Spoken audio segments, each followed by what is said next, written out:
The charred timber still smoldered when dawn broke over Cabell County, West Virginia, on October 14, 1872. 5 farmhouses had burned in a single night, their stone foundations scattered across 20 miles of mountain ridges like broken teeth. The smell of ash mixed with something else, something that made the rescue parties cover their faces with cloth and speak in whispers. 17 people had died in those flames.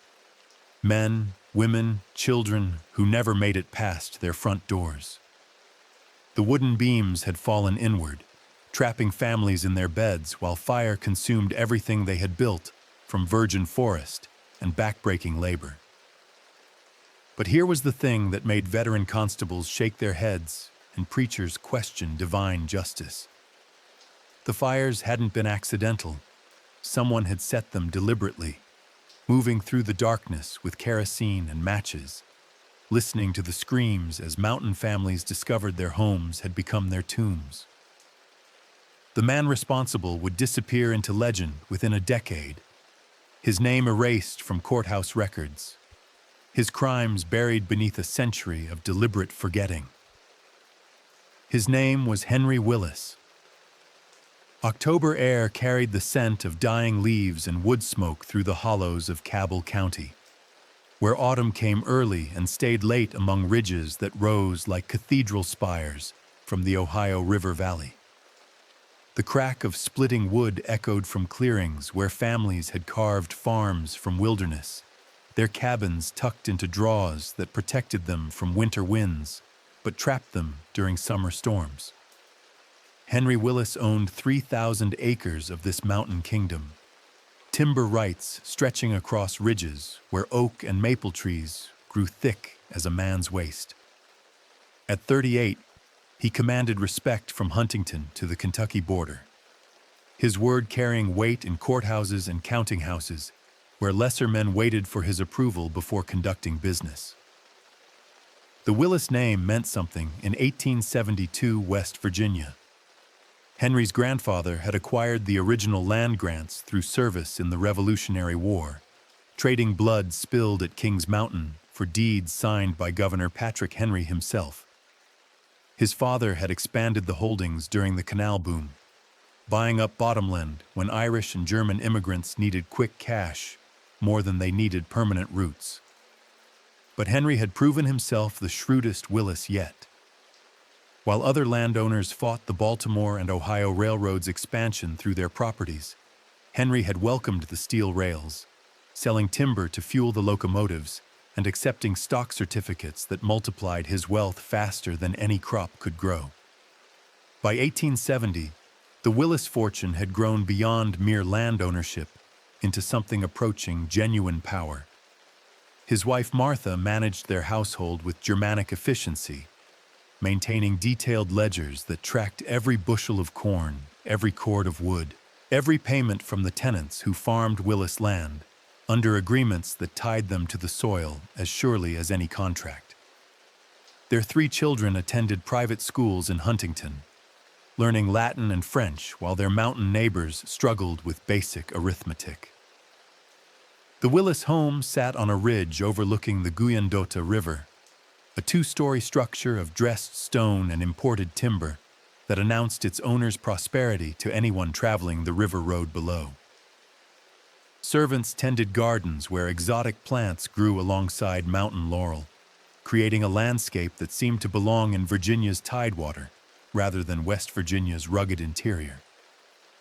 The trouble started with a boundary dispute that might have been settled with handshakes and surveyor's chains in easier times. But 1872 brought economic pressures that made every acre precious, every payment critical for families balanced on the edge of survival. Jacob Brennan farmed 80 acres of Willis land in Buffalo Creek Hollow, a parcel his Irish grandfather had cleared with axe and fire after arriving in 1849 with nothing but determination and a willingness to work ground that defeated weaker men. The Brennan cabin sat beside a spring that never failed, even during drought years when other farms watched their wells go dry. The problem arose when Henry Willis decided he needed that spring for a sawmill operation that would process timber from his upper holdings. The water rights, Willis claimed, had always belonged to the landowner, not the tenant. Brennan could find another farm, perhaps something along the river where flooding might ruin his crops, but where water would never be scarce. Brennan refused. His family had worked this ground for 23 years, had buried 2 children in the small cemetery beside the cabin, had invested their lives in soil that yielded corn and tobacco in quantities that supported modest prosperity.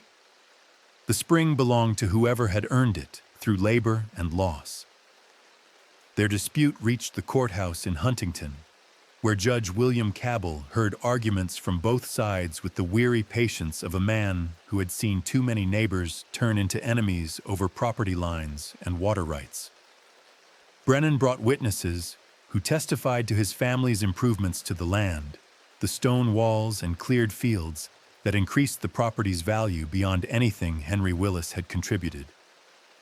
Willis brought legal documents showing clear title to the entire parcel, including all mineral and water rights therein.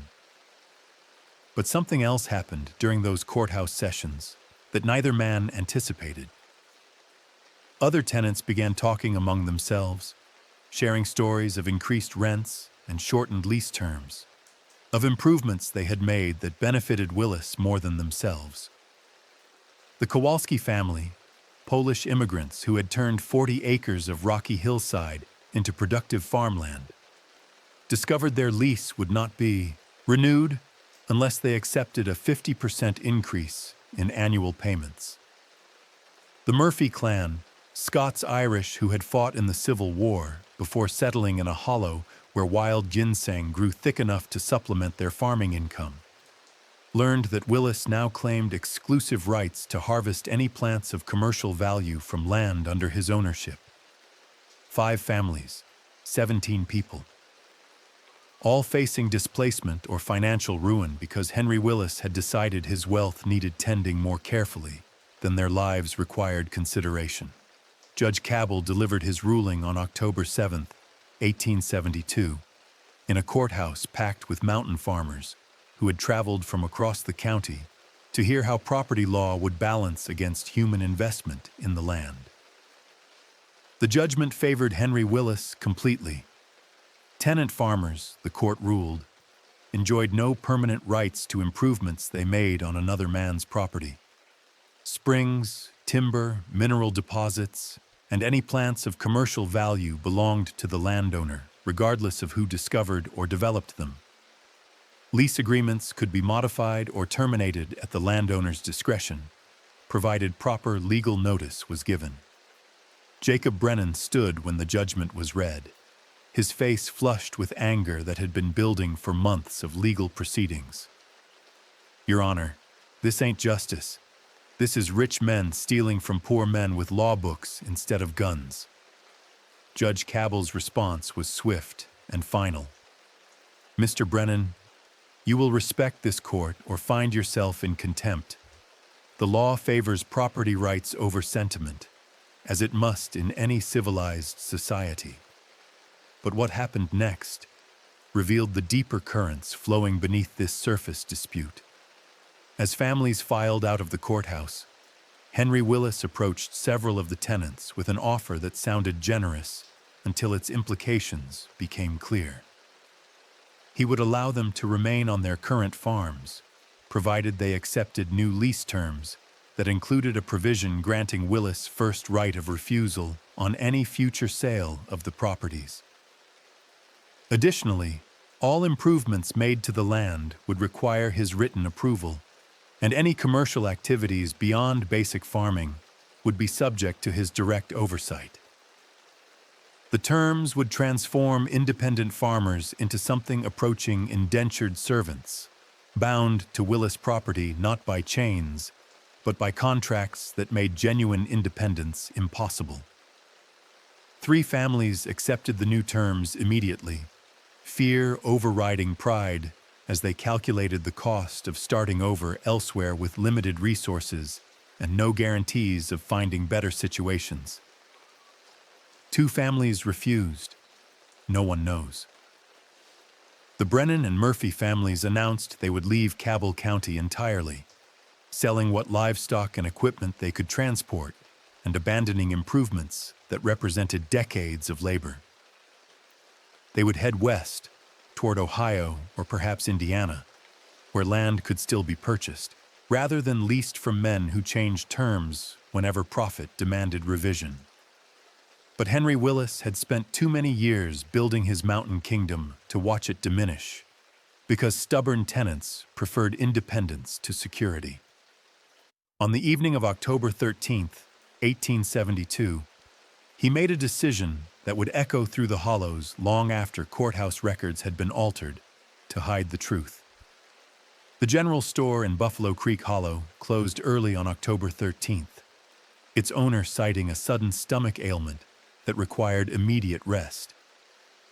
But Margaret Kowalski, walking past the building near sunset while gathering herbs for her family's evening meal, noticed lamplight flickering in the back room where Thomas Morrison kept supplies too valuable for public display.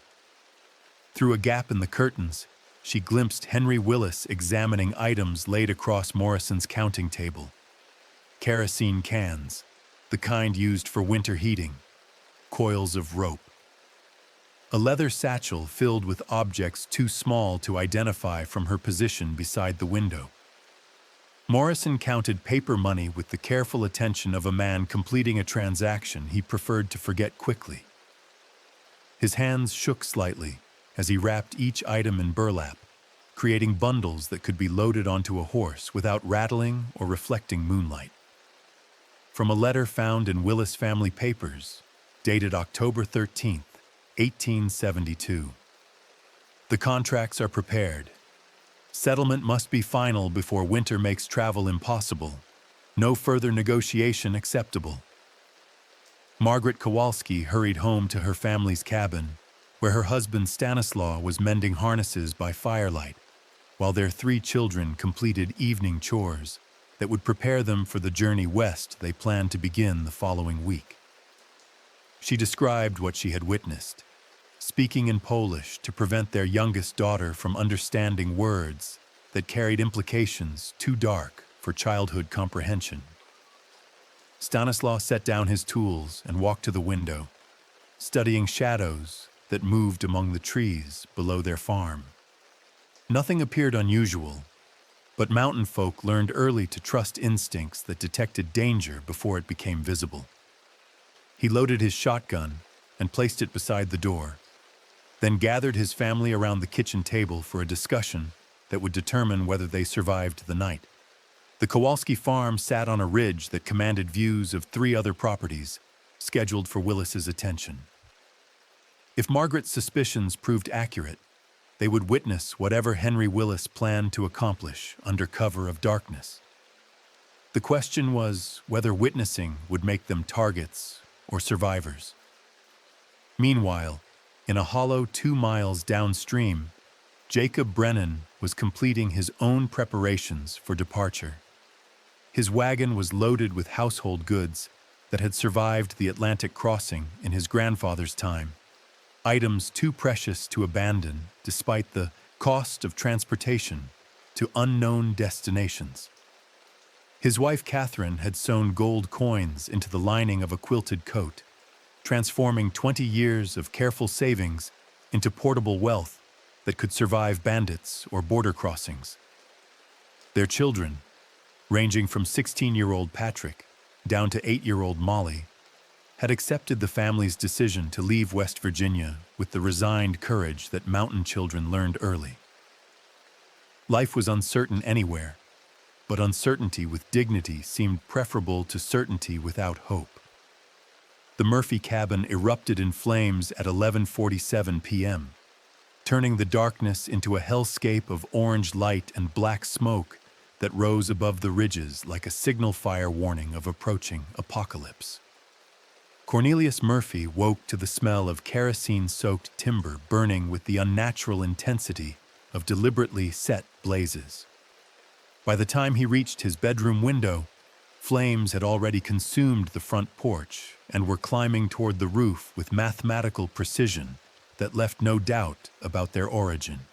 His wife Bridget gathered their 4 children from beds that were already growing warm as fire spread through the cabin's log walls. The back door, their planned escape route, was blocked by flames that had somehow reached the rear of the building before anyone inside had detected the initial blaze. Patrick Murphy, their eldest son at 19, broke out a window and helped his siblings climb through the opening onto a section of roof that had not yet caught fire. From there, they could jump to the ground and reach safety in the woods beyond their farm's cleared fields.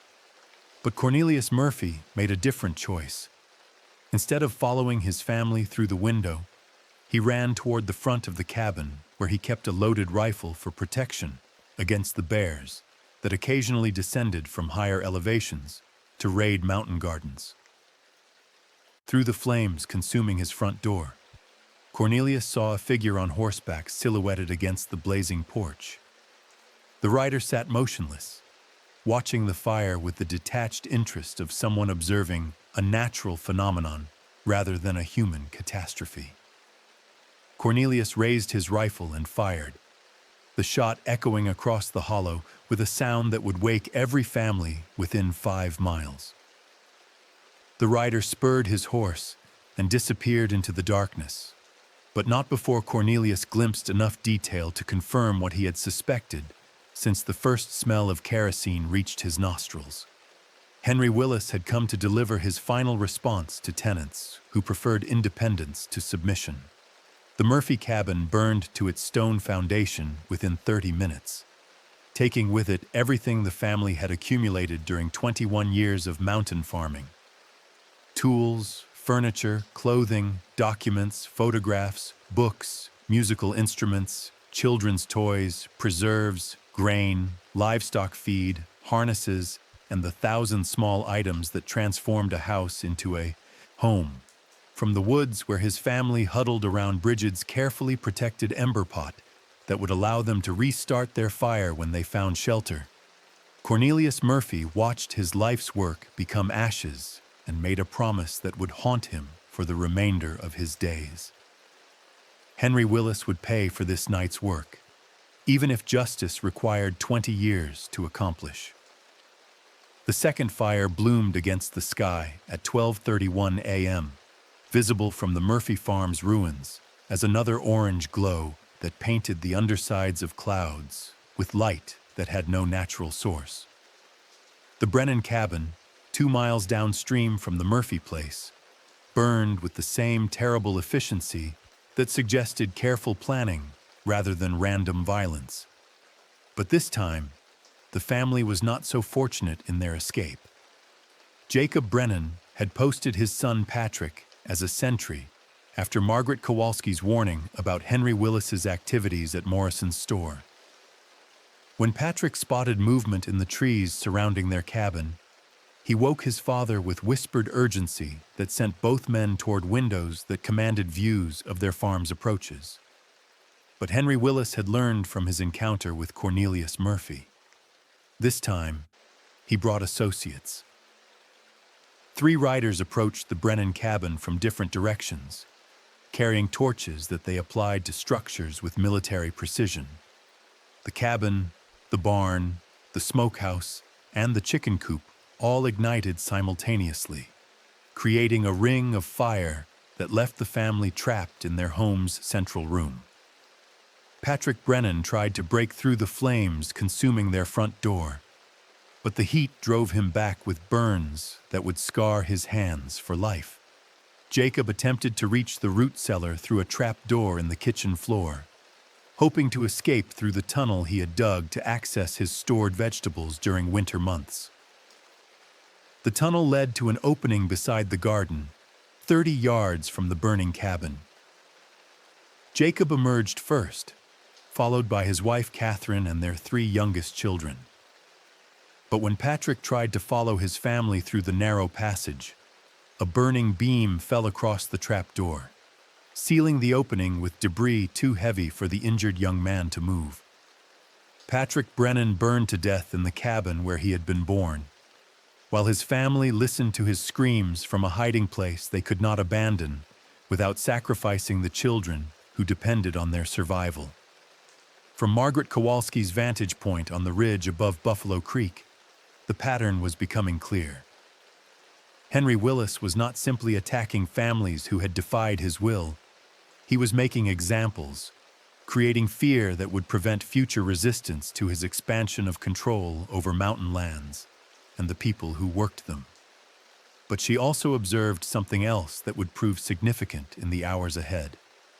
Each fire was being set by multiple riders working in coordination, suggesting that Henry Willis had recruited accomplices willing to participate in mass murder for reasons she could not yet fathom. Sheriff William Cabell received word of the first fires at 1:15 a.m. when Deputy Mason rode into Huntington with news that made the sheriff question whether he was hearing accurate reports or whiskey-induced hallucinations. Two farms burning simultaneously, located miles apart, families trapped and killed in blazes that showed clear evidence of arson. The description suggested coordinated attacks by multiple perpetrators, requiring organization and resources beyond what wandering criminals typically possessed. Sheriff Cabell was Henry Willis's second cousin, a family connection that had influenced his election to office in 1870. But he was also a former Union Army officer who had commanded troops during campaigns that taught him to recognize organized violence when he encountered it. He gathered 4 deputies and rode toward Buffalo Creek Hollow, expecting to find evidence that would either support or contradict the impossible reports reaching his office. What he discovered challenged his understanding of how civilized communities settled disputes through legal rather than violent means. The Murphy and Brennan properties had been systematically destroyed with thoroughness that indicated careful planning rather than impulsive anger. Kerosene cans found near both sites carried markings that traced their origin to Morrison's store, where Sheriff Cabell knew his cousin Henry maintained accounts for supplies related to his logging operations. But when Sheriff Cabell attempted to question Thomas Morrison about recent kerosene sales, he discovered that the store owner had departed for a sudden business trip to Charleston, leaving no indication of when he might return or who could provide information about his recent transactions. Dr. Edmund Hayes, the county coroner, examined the bodies recovered from both fires and noted injuries that preceded the burns. Patrick Brennan had died from a gunshot wound to the chest before fire consumed his body. 2 Murphy children showed evidence of blunt force trauma that could not be explained by falling debris or building collapse. The fires had not simply trapped families in burning buildings. Someone had used violence to prevent escape, transforming arson into mass murder with a deliberateness that made Sheriff Cabell's professional obligations conflict with his family loyalties. From the official report filed by Sheriff William Cabell, October 14, 1872. Evidence suggests coordinated attack by organized group. Motives unclear. Investigation ongoing pending identification of suspects. But the investigation would never proceed beyond preliminary inquiries because Henry Willis spent October 14th making visits to influential men throughout Cabell County, explaining his version of events to people whose support could determine whether justice would be pursued or quietly abandoned. Judge William Cabell, Sheriff William Cabell's elder brother, met with Henry Willis at 2:30 p.m. on October 14th in chambers that had witnessed the property rights decision just 1 week earlier. Willis carried documents that he claimed proved his innocence of any involvement in the previous night's fires. Alibis signed by 3 prominent citizens who swore he had spent the evening playing cards at the Guyandota Hotel. Receipts showing his kerosene purchases had occurred months earlier for legitimate logging operations. Testimony from employees who confirmed his presence at the Willis home throughout the night in question. But Judge Cabell was not examining evidence of Henry Willis's guilt or innocence. He was reviewing papers that revealed the true scope of Willis family influence in Cabell County's legal and political structures.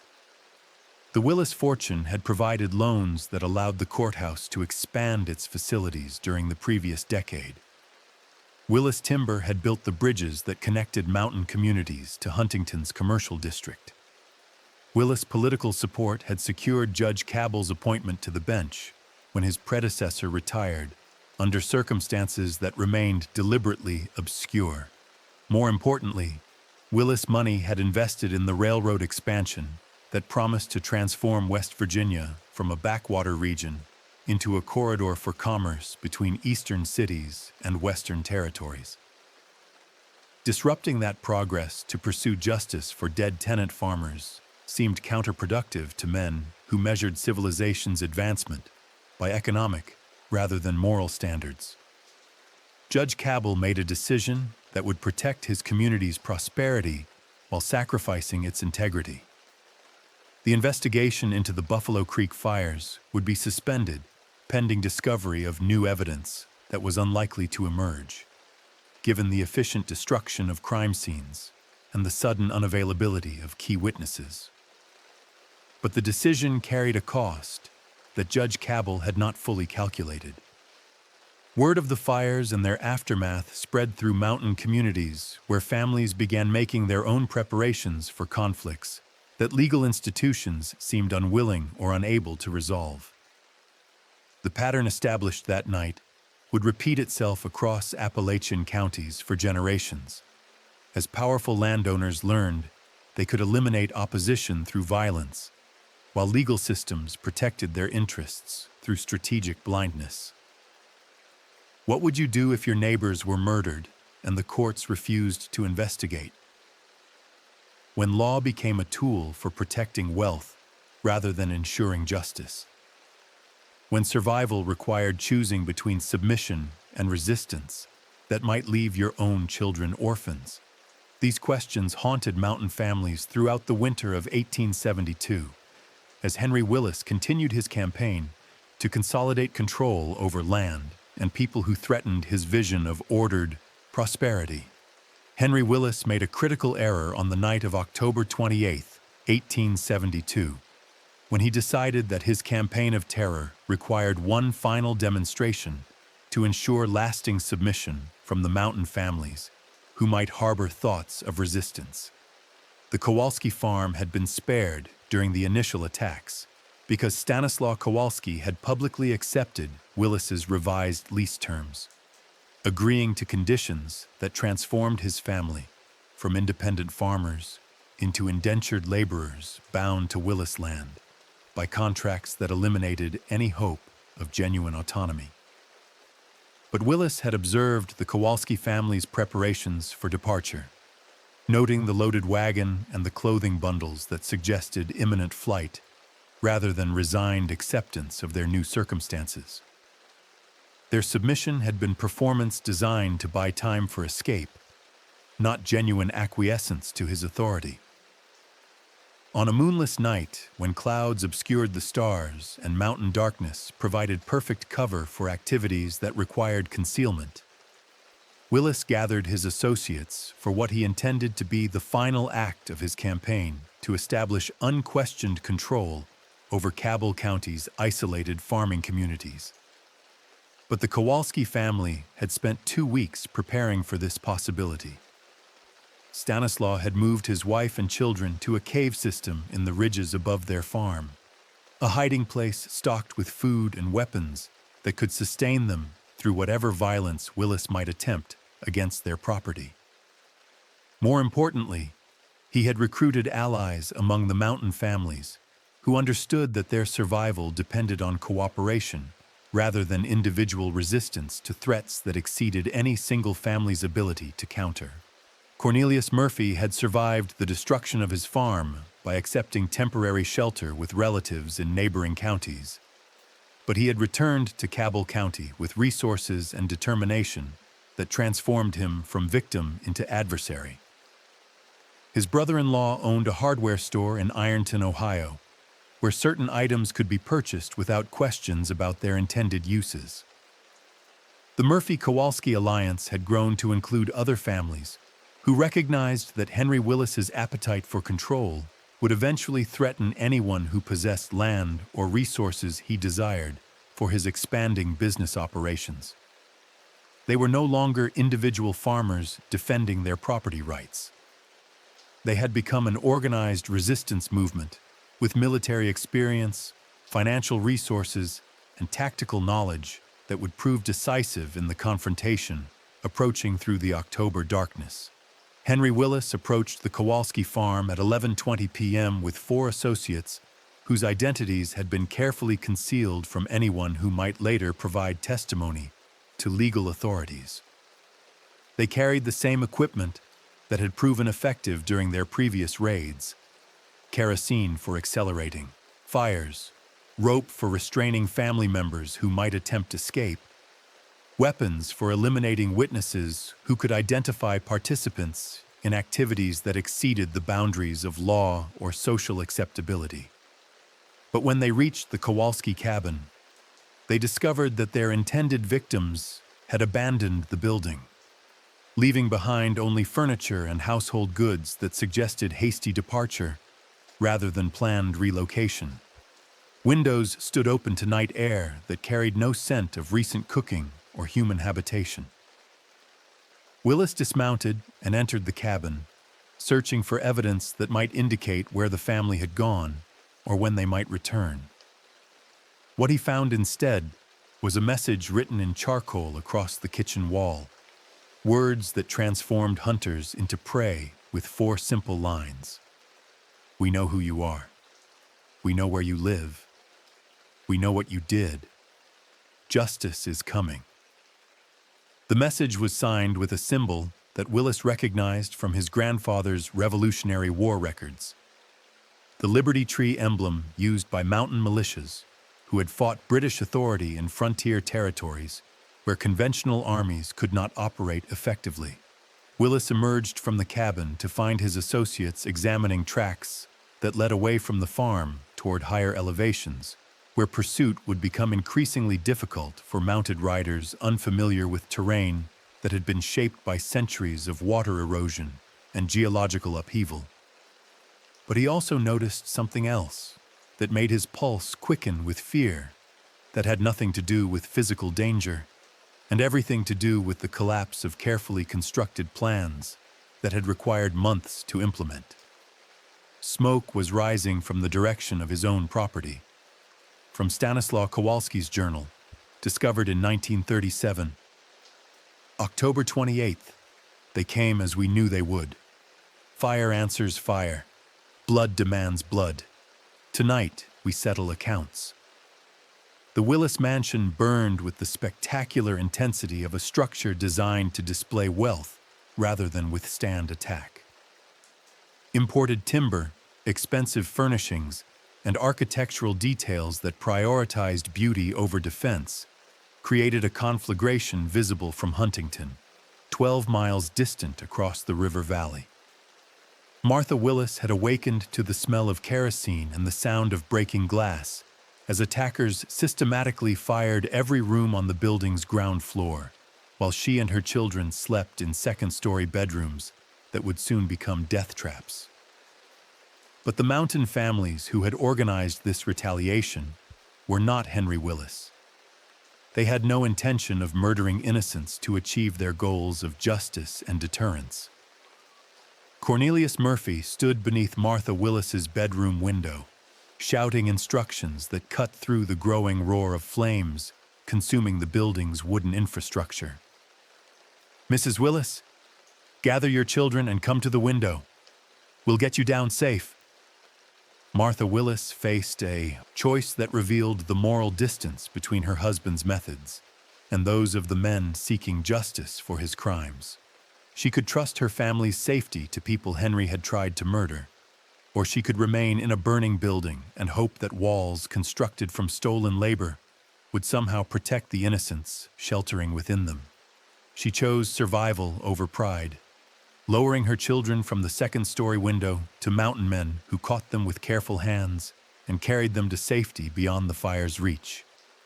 Henry Willis, racing across moonless ridges toward home that was transforming into ruins beneath the October sky, arrived to find his mansion reduced to a skeleton of stone and charred timber. His family huddled around a blanket beside the carriage house, protected by the same men who had just destroyed everything Willis had built through decades of careful accumulation. Cornelius Murphy emerged from the shadows carrying a rifle that remained pointed toward the ground, despite the tension that made every man present aware that violence could erupt with any miscalculation or sudden movement. "Your family is safe, Willis," Murphy said, his voice carrying across the space between them with the deliberate clarity of someone delivering a message that required precise understanding. "We ain't you. We don't murder children to settle grievances with their parents." Willis dismounted slowly, his hands visible and empty, recognizing that his survival depended on avoiding any action that might be interpreted as threatening by men who had every reason to kill him and sufficient justification to claim self-defense afterward. "What do you want?" Willis asked, though he already understood that this confrontation was not negotiation, but judgment. Murphy's answer came not in words, but in the presentation of evidence that transformed Henry Willis from predator into defendant facing a jury of his victims and their allies. From a leather satchel, Murphy withdrew items that connected Willis to the Buffalo Creek fires with precision that would have impressed prosecutors in courts, where evidence mattered more than political influence or family connections. Kerosene cans bearing Morrison's store markings and Willis's account numbers. Rope fragments that matched materials found at the Brennan farm after the fire. A leather glove dropped during the attack on the Murphy cabin, embroidered with initials that spelled Henry Willis's name in thread that had been imported from England specifically for marking his personal possessions. But the most damning evidence was a journal kept by one of Willis's associates, a man named Crawford, who had accepted payment for participating in the raids, but had maintained detailed records of his activities for reasons that remained unclear until his conscience overcame his greed. Crawford had documented each attack with the meticulous attention of someone who understood that accurate records might someday prove valuable for legal protection or financial negotiation. Names, dates, methods, payments, conversations, and post-attack meetings where Willis had outlined his plans for eliminating additional families who threatened his control over mountain lands. Murphy read selected entries aloud, his voice carrying across the space between burning mansion and family survivors with words that could destroy Henry Willis in any courtroom, where judges possessed integrity and prosecutors pursued justice regardless of defendants' wealth or political connections.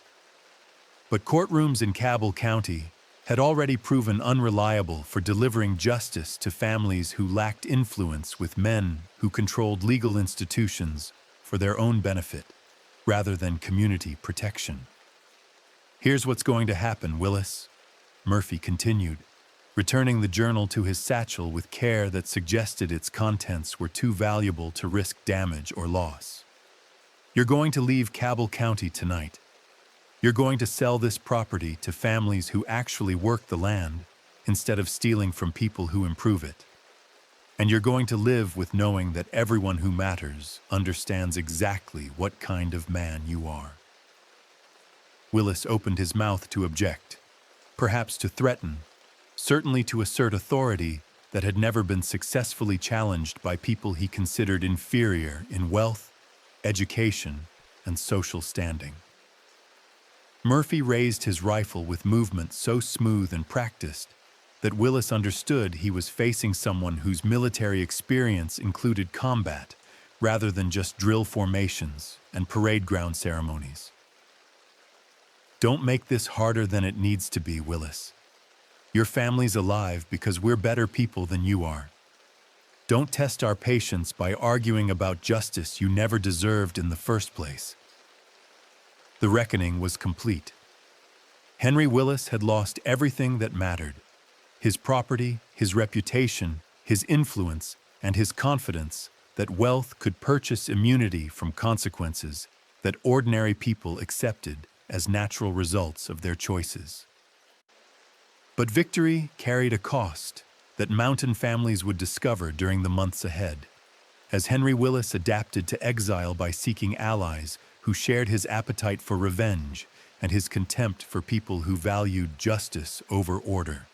Henry Willis departed Cabell County on November 3, 1872, carrying his family and portable wealth toward relatives in Pennsylvania who had agreed to provide temporary shelter while he planned his eventual return to the mountains that had made and unmade his fortune. But exile taught Willis lessons that mountain families could not have anticipated when they forced his departure through fire and threat rather than assassination and burial.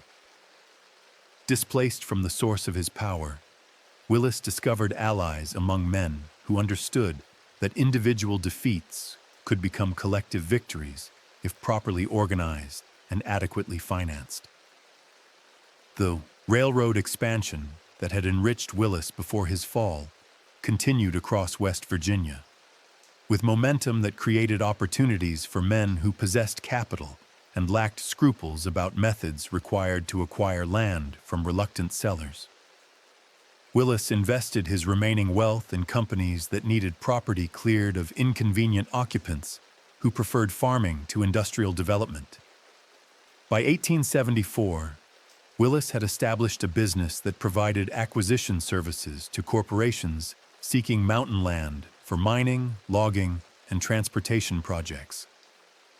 His methods combined legal pressure with extra-legal intimidation, using teams of men who operated beyond the boundaries of law enforcement jurisdiction while maintaining plausible deniability for clients who preferred distance from activities that might attract unwanted attention. The business model Willis developed in Pennsylvania proved successful beyond his original expectations. Mountain families throughout Appalachia faced displacement by economic forces too large for community resistance to counter effectively. Railroad companies, mining corporations, and timber operations needed land cleared of occupants who considered permanent residence more valuable than temporary compensation. Willis provided those services with efficiency that earned him contracts across multiple states and restored his wealth to levels that exceeded his previous holdings in Cabell County. But money could not repair the psychological damage inflicted by mountain families who had proven that power could be challenged by people who possessed courage and organization. His wife Martha never recovered from the trauma of watching her home burn while trusting her children's safety to men her husband had tried to murder. She developed nervous conditions that required medical attention in specialized facilities, where wealthy families sent relatives whose sanity had been damaged by experiences too shocking for civilian minds to process normally. Their children grew up understanding that their father's wealth came from activities that remained unspoken in polite society, but that generated whispers wherever the Willis name was mentioned in business or social contexts. Henry Willis had become exactly what mountain families had accused him of being: a man who destroyed lives for profit while hiding behind legal technicalities and political connections that protected criminals who possessed resources to purchase immunity from justice. The efficiency with which Henry Willis's crimes disappeared from official records revealed a conspiracy that extended far beyond individual corruption into systematic manipulation of historical documentation designed to protect powerful families from accountability for actions that could destroy their descendants' social standing. Courthouse fires in 1878 and 1881 eliminated most documents related to the Buffalo Creek incidents, reducing evidence to scattered fragments that could not support prosecutions or civil suits against Willis family interests. Property deeds were rewritten to eliminate references to violent acquisition. Court records were edited to remove testimony that implicated prominent citizens in activities that exceeded legal boundaries. Judge William Cabell, who had suspended the investigation into the fires, later served as executor for Henry Willis's estate when the exile died in Philadelphia in 1891. His management of Willis assets included provisions that ensured family wealth would continue generating income while maintaining distance from original sources that might embarrass descendants who preferred respectable origins for their inheritance. Sheriff William Cabell retired from law enforcement in 1876 to establish a security company that provided protection services to businesses operating in territories where legal authority remained inadequate for maintaining order. His clientele included several corporations that had employed Henry Willis's acquisition services during the railroad expansion period. The collaboration between legal officials and business interests created a model for historical erasure that would be replicated throughout Appalachia whenever powerful families needed protection from evidence that could damage their reputations or threaten their wealth through legal challenges or social consequences. Dr. Edmund Hayes, the coroner who had identified evidence of murder in the Buffalo Creek fires, moved to Charleston in 1875 after receiving death threats that convinced him his medical opinions had become incompatible with his personal safety. His replacement, Dr. Marcus Fielding, amended the original autopsy reports to eliminate references to violence that preceded the fires. From Dr. Hayes's personal journal, discovered in 1943, "Truth is dangerous when it threatens men who consider themselves above consequence. I choose life over duty, though the choice haunts me." But some evidence survived the systematic destruction of records, hidden by families who understood that justice delayed was not necessarily justice denied. Mountain communities developed oral traditions that preserved details about crimes that legal institutions chose to forget, passing down stories that kept names and dates and methods alive in memory that could not be altered by courthouse fires or judicial corruption. The Kowalski family maintained detailed records that documented their persecution by Henry Willis, including copies of documents that proved his involvement in the murders of mountain families who had defied his attempts to expand control over their property and lives. Margaret Kowalski's descendants preserved her testimony about Willis's preparations for the October raids, maintaining evidence that could resurface whenever political conditions allowed prosecution of crimes that had been protected by wealth and influence during the original time period. Cornelius Murphy's journal survived in his family's possession until 1937, when a researcher investigating Appalachian violence during the railroad expansion period discovered records that provided detailed accounts of organized terrorism designed to eliminate resistance to corporate land acquisition. These hidden archives revealed that the Buffalo Creek fires were not isolated incidents of individual criminality, but examples of systematic violence that had been employed throughout the mountain regions to facilitate economic development that benefited wealthy investors while devastating communities that had lived sustainably on the land for generations. The pattern Willis established in Cabell County spread throughout the Appalachian region like wildfire through drought-stricken timber, as railroad corporations and mining companies adopted his methods for clearing land of inconvenient occupants who preferred traditional ways of life to industrial progress. By 1875, similar incidents were occurring across West Virginia, Kentucky, Virginia, and Pennsylvania, wherever corporate interests required property acquisition from families who lacked political influence or legal resources to resist organized campaigns of intimidation and violence.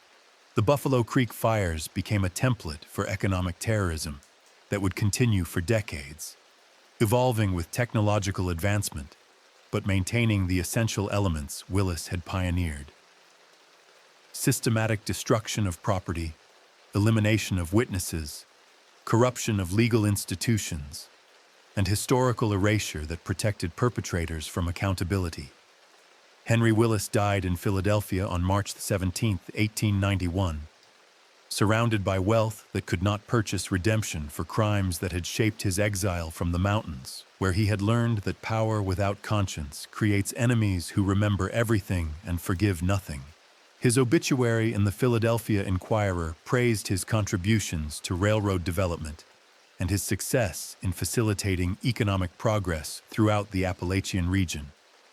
No mention was made of the families whose deaths had financed his prosperity, or the communities whose destruction had enabled his influence.